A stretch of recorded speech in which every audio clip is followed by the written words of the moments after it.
દેશનો રાજા હોય અને એની આજ્ઞા થાય તો બધાને આવવું પડે સાહેબ. આ બાજુ એક ઋષિગણ ત્યાં આ ભરતજી પોતે બેઠા બેઠા તપ કરતા અને એવામાં સિપાહી આવ્યો કે એ ઓટ અમારા રાજા તને બોલાવે છે. પેલો તો જળ ભળત હતો, એના મનમાં એવું કઈ આવ્યું નહીં. આ વિચાર કરવા લાગ્યો, ગાંઠ પણ કરવા લાગ્યો. અષ્ટોપષ્ટ શનિવારો હતો, આમ ગાંઠ પણ કરે. પેલો તો સિપાહી આ ભૂદેવને જાળી લઈ ગયા ભરત રાજા. ભરતને કે ચાલ અમારા ગુરુ બોલાવે. એટલે ગુરુની પાસે લઈ ગયા. એટલે કે બોલો કે આ પાલખી પકડો અને મારે આ દેશથી બીજા દેશમાં જવાનું છે માતાજીની બાધા કરવા માટે. અમારો આ એક માણસ બીમાર પડ્યો. પેલો તો ગાંઠ પણ કરતો હતો ભરતજી, છતાંય કીધું કે ચલો ને હશે. પાલખી ઉપાડી આગળ આ ભરતજીને રાખ્યા, પાછળ 2 જણા ને આગળ 2 જણા. અને ભરતજી પાલખી લઈને ધીમે ધીમે ધીમે નીકળ્યા. પાલખી લઈને ધીમે ધીમે ધીમે જતા અને ત્યાં કીડીનું દળ આવે, મકોડાનું દળ આવે. એટલે તે ભરતજી ને એ પગનો કૂદકો મારી અને પેલી બાજુ પડે. એટલે આમ ચાપ પડે એટલે તરતની પાલખી ઊંચી થાય અને પેલા રાજાનું માથું ભીટકાય. રાજાનું માથું ભીટકાય એટલે પાછા આવી જાય. એટલે ઘડીક કે સીધા ચાલો ને ખબર નથી પડતી કે મારું માથું માથે ભીટકાય છે. એટલે પેલા 3 માંથી એક જણો બોલ્યો કે રાજા અમે તો સીધા ચાલીએ છીએ, પણ આ ચોથો આવ્યો ને સીધો ચાલતો નથી. કે તો કહી દે કે દેશનો રાજા છું હું, સૌરાષ્ટ્ર દેશનો રાજા છું અને સીધો ચાલે કહીએ. ફરી પાછી પાલખી લઈ ધીમે ધીમે ધીમે ધીમે ધીમે આગળ જાય અને બરાબર કીડી મકોડાનું દળ આવે એટલે પેલો પાછો ભરત કૂદકો મારી પેલી બાજુ પડે અને બરાબર એની પાલખી પર માથું ભીટકાય. રાજાનું માથું ભીટકાય એટલે રાજા ગરમ થયો. 1 વાર 2 વાર 3 વાર થયું એટલે કીધું કે પાલખી નીચી કરો. પાલખી નીચી કરી અને રાજા બહાર નીકળ્યા, રહોગણ રાજા. અને રહોગણ રાજા એને 3 જણા પેલા તો પગે લાગીને કતરી પડ્યા, બાપુ અમે તો સીધા ચાલીએ છીએ પણ આ ચોથો આવ્યો ને સીધો ચાલતો નહીં.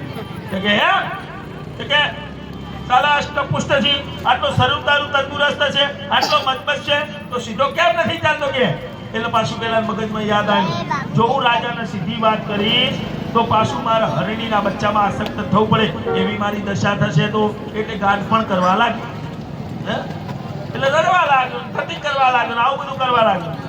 એટલે રાજાએ કીધું સિપાહીને લાવ અંદરથી તલવાર, બી કાપી એમ તલવાર લાવવાના અને પગ કાપી નાખું. અને આમ બરાબર જેમ તલવાર લેવા જ્યાં સિપાહી હાથમાં મારા તલવાર આપી અને તલવારનું જેમ મેળ ખેંચવા જ્યાં એમાંથી જે ખેસ હતો એ ખેસ આમ નીચે પડી ગયો. એટલે જનોએ દેખાણી યજ્ઞો અને યજ્ઞો પવિત્ર દેખાણી. એટલે રાજા વિચાર કરવા લાગ્યો, આને મરાયની આ કોઈ બ્રાહ્મણ છે.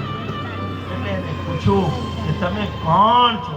એટલે કે હું બ્રાહ્મણનો દીકરો છું, મારું નામ ભરત. કે તું કેમ આ રીતે રખડે છે? બસ મને આ માયાનો મોહ નથી, મને આ માયા ત્યાગી દીધી છે, આ જગત મેં ત્યાગી દીધું છે. મને કોઈ આ જગતની અંદર મોહ નથી, માયા નથી, મમતા નથી, કઈ જ મને નથી. બસ મને હરી ઈચ્છા ભગવાનનું ભજન કરવું મને ગમે છે. કારણ કે મને અનુભવ છે કે હું આગલા જન્મની અંદર હું પણ આ દેશનો રાજા હતો, હું ભરત રાજા હતો. કે અને એ દેશનું નામ ભરત ઉપર પડી ભરત ખંડ પડ્યું. મને મારો પુનર્જન્મ યાદ છે. તમને કે તમારો પુનર્જન્મ યાદ છે? રાજાને આવો જવાબ આપ્યો, કોને?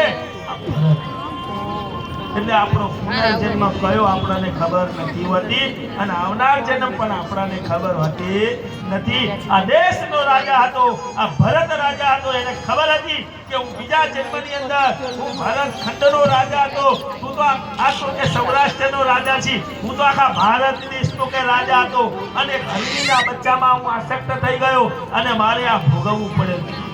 વિચાર કરો. હે તો આપણે તો કઈ નથી સાહેબ. બધું જતું રહે સાહેબ, એને તો ખબર પડી. પછી લઈ ગયા એને મહાકાળી માતાના મંદિરે.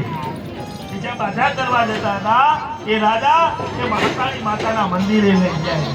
ભલે આ ભરત અને ભરતને મંદિરે લઈ જઈ અને રાજાએ ક્ષમા માંગી સાહેબ. અને એવી ક્ષમા માંગી કે મારી ભૂલ થઈ ગઈ, મેં એક બ્રાહ્મણના દીકરાને પાલખી ઉપાડાવી. બ્રાહ્મણની સેવા શાસ્ત્રમાં ભગવાન પોતે પણ બ્રાહ્મણની સેવા. બ્રાહ્મણો બ્રાહ્મણો બ્રહ્માના મુખમાંથી ઉત્પન્ન થયેલા છે. આ વેદ બોલવાનો અધિકાર બ્રાહ્મણનો છે સાહેબ, બીજા કોઈનો અધિકાર નથી. આપણા શાસ્ત્રની અંદર નિયમો બધા કઈ બતાવેલા છે, છતાં બીજો કોઈ વ્યક્તિ યજ્ઞ કરે ને તો એ માન્ય નથી. બ્રાહ્મણ જોઈએ, ભલે ભણેલો હોય અભણ